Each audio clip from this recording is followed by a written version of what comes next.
Why am I not coaching 100 Thieves anymore? I've been asked this question like a million times over the past month in different variations. I thought I'd use this time to answer that. I wish I had some really cool, dramatic answer for you, but I don't. It's actually really, really simple. There's two reasons. One, when they asked me to coach them full time as their head coach, I told everybody, including our manager Marty, that this was most likely going to be a one-time thing, a temporary gig for me. Um, that like when I was asked to be head coach, that I would coach them full time through finals, and then I couldn't guarantee that I could coach them after that. And there was a very good chance that I wasn't going to coach them after that. I had a backup plan in mind, which I'll get into in a second, to make sure that they were secured after I left the team. But that's the first reason, is basically it was always going to be temporary. And then the second reason is this is not my job.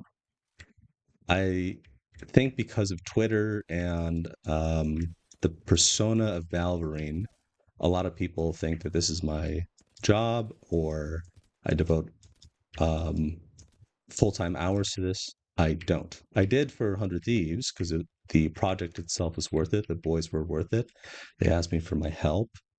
And it was nice to get them across the finish line and make sure that they were secure for the future. And we'll talk about that in a minute.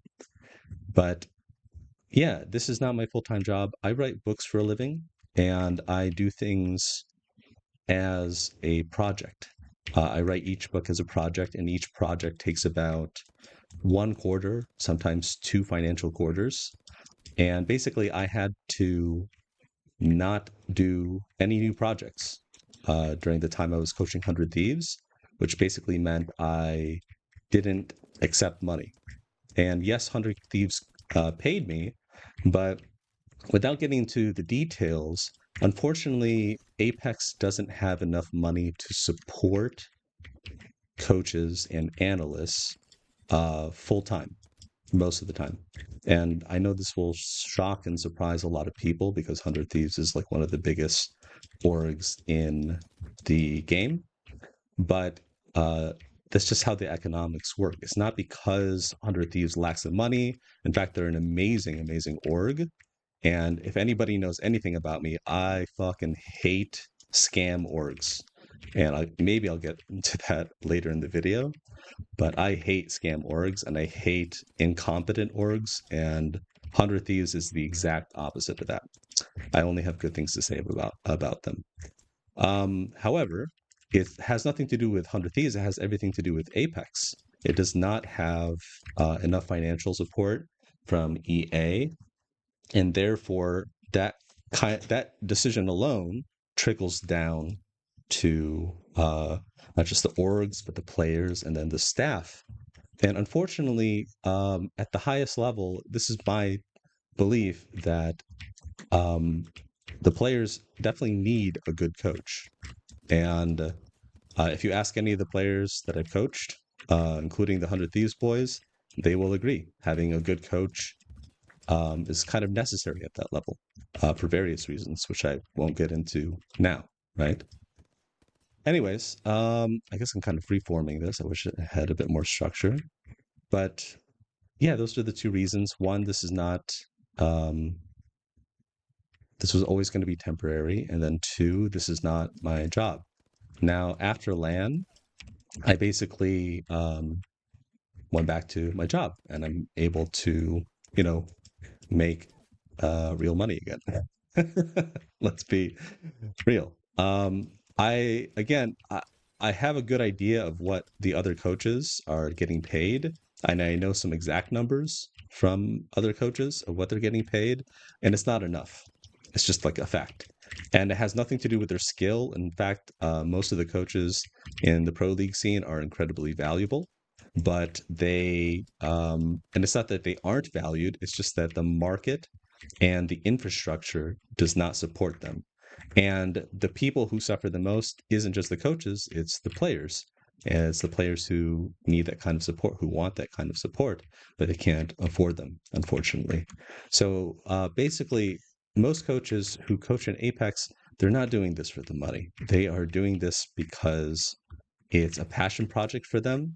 And in fact, I know at least one other coach like me who, actually, two other coaches like me who don't do this as their full time job. They had the luxury from um, the finances of their main job to coach, you know, and it's not, yeah, it's just not viable to do this full time as your job. Especially me, I'm 35. I make a good amount of money, and to replace to replace those kinds of hours is insane.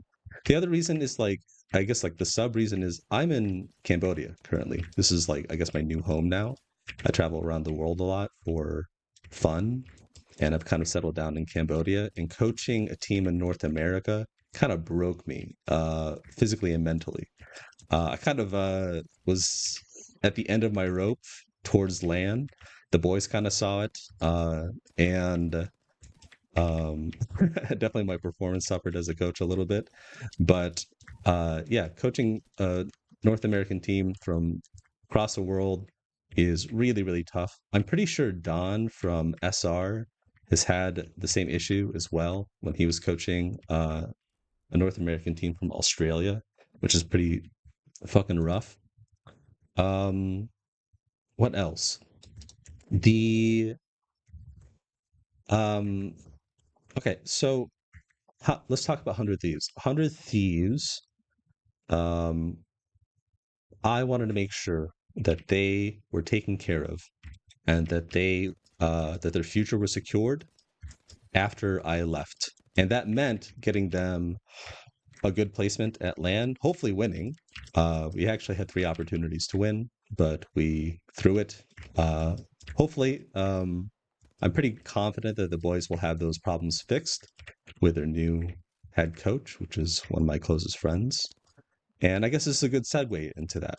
So, literally, one of the first conversations I had with Verhulst, because I do a lot of like one-on-one sessions with each of the players, and I did it mostly with Verhulst. And one of the first one-on-one conversations I had with Evan was bringing up um, Nihil. He calls himself Nihil. I keep calling him Nihil. Everybody kind of knows him as Dan, and he is a wonderful coach. And I've always said that Dan is me, but better. I feel like I'm a good coach if you define a good coach as someone who doesn't make a team worse. And Dan makes teams better. And I cannot overstate how good he is. I basically told Evan in my first conversation with him that about Nihil, and I kept planting seeds because eventually I really wanted Dan to take over for me as the head coach. He's in Europe currently. He might move to NA, I don't know, but he's in Europe, so that time difference is much more forgiving than it is, to live halfway across the world. And I guess if I can kind of define the difference between me and Dan is this is my hobby and I love helping people. This is his life. If he's in it, he will devote everything he can to it until he doesn't just want to win, he wants to dominate. He wants to destroy everybody else in the competition. And not in like a villainous way, but that's he just has really high standards. And this is his life, right? Like that's the difference between somebody who does this as a hobby, right? And somebody who wants to make a living out of this, who wants to make this their life. And that's Dan. And that's exactly what the boys needed. I was able to do that for about, 5, 6-ish months. And I can't do that. Continue. I can't do that more than that. So one of the things I was able to do is I was supposed to go on a trip to back to America in Los Angeles. And Marty, our manager, was like, well, I guess it'll save us some money. And then I was thinking, sorry, I said I wasn't going to go. And like, what happens if I don't go? And he said, well, it'll save us some money. And then some alarm bells started clicking in my head. And I was thinking, oh, okay, we can use that money, maybe. And so when there was an opportunity, I won't get into the details, but basically we were able to use that money to bring Dan to boot camp. So we got to bring Dan from Europe to boot camp, and we got an opportunity for Dan to show his skills at boot camp. Okay, so we got Dan there at boot camp, and then about 2 or 3 days into the boot camp, I told everybody my plan. I sat the boys down, including Marty, our manager. I said, "Hey guys, um, I think you guys kind of sensed it, but I always wanted Dan to take over." I told them what my plan was, and to my surprise, apparently I suck at lying. They were like, "Yeah, we know." So I was like, "What do you mean, you know?" It's like, "Yeah, like you've kind of been dropping hints. You've been very obvious about it." And yeah, so and the transmission was really, really smooth, and the boys really trusted him. And Dan trusts them, and it was really like one of my great pleasures to see uh, them click so quickly. I was a little worried at first, I'm going to be honest, but within like I'd say half a day, I got the feeling right away that they were going to click. Dan, it took a little bit of convincing because he, like from his perspective, he's like, I don't know if they trust me yet. And I'm like, trust me, they trust you. Like, just trust me 100%. They trust you. And yeah. So basically, that's a little bit of the backstory. I guess I'm going into more detail than I expected I would, but I thought you guys kind of deserve to know what's happening behind the scenes a little bit. So, what does that mean?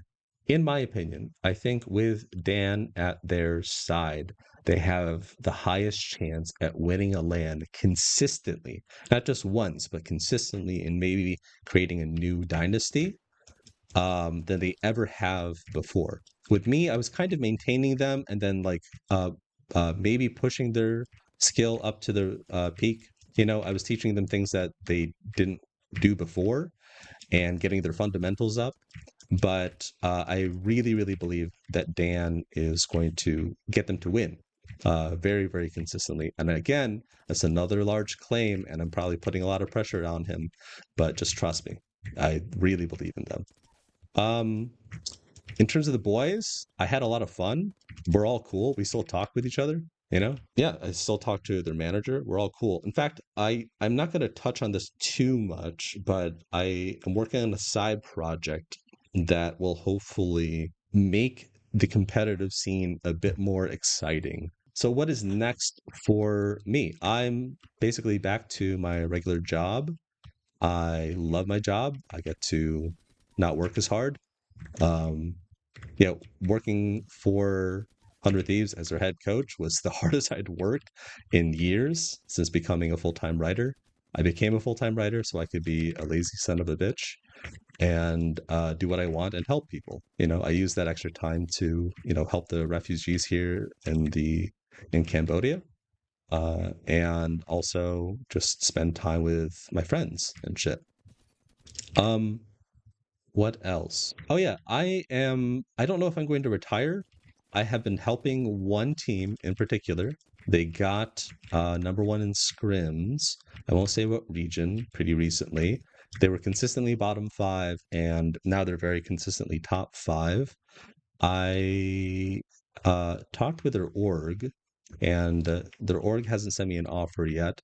I've gotten other offers, but basically, if I am going to coach somebody, these are pretty much the requirements. It's going to be part time, and um, I have to like them.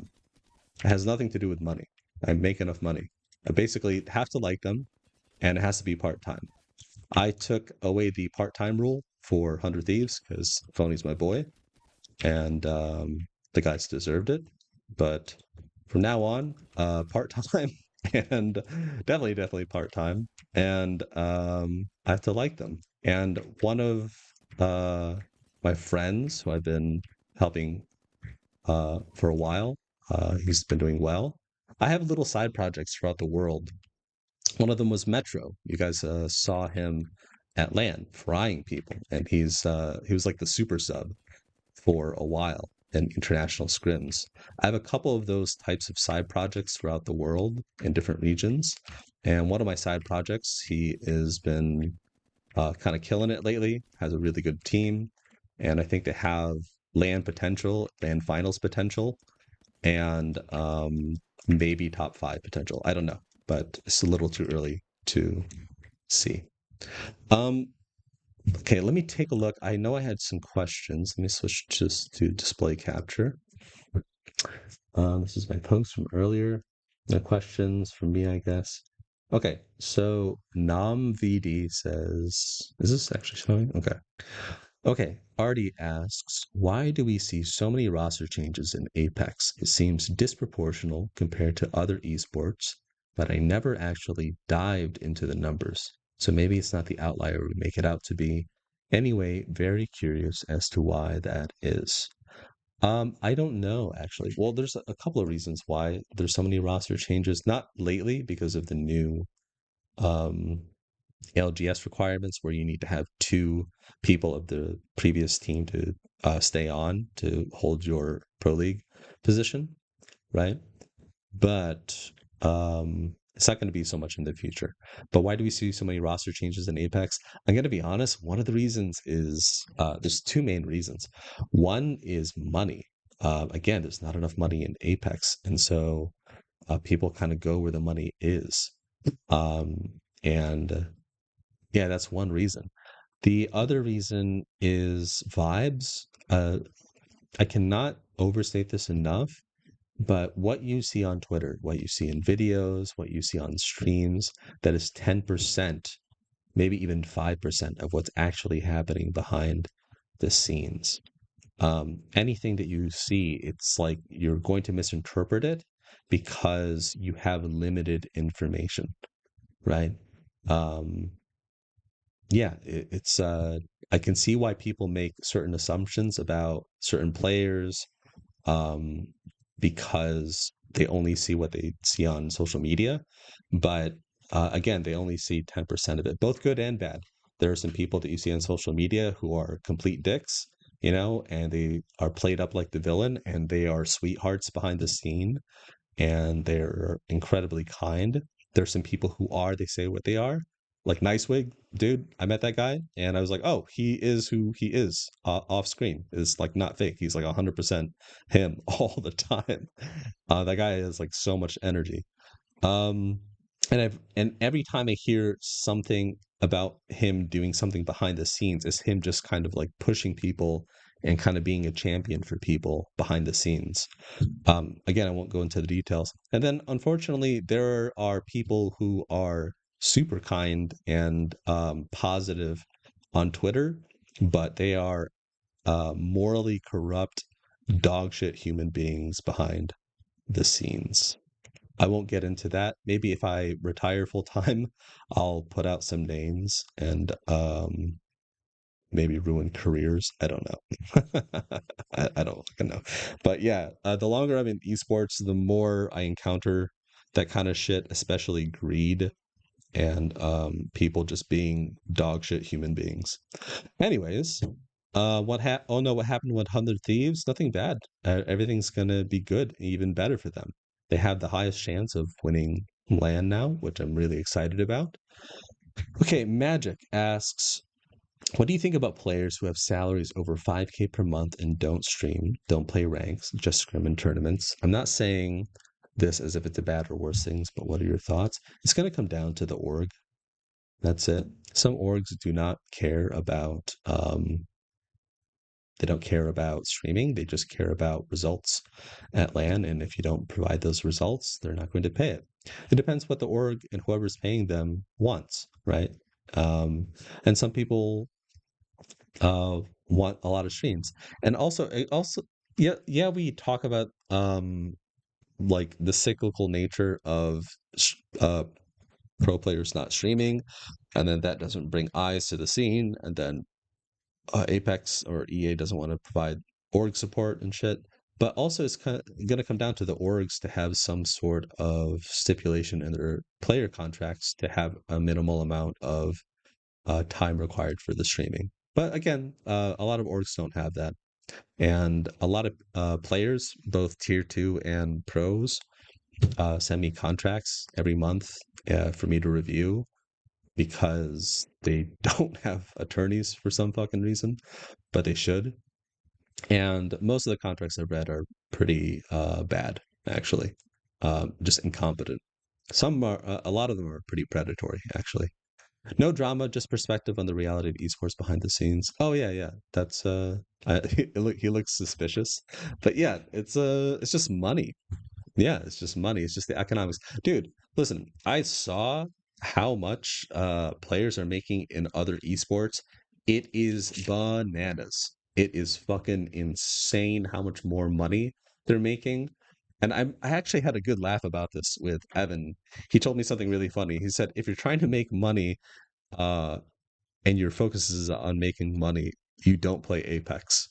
And I won't explain the context of that, but we had a really good laugh. I thought that was really funny because it's true.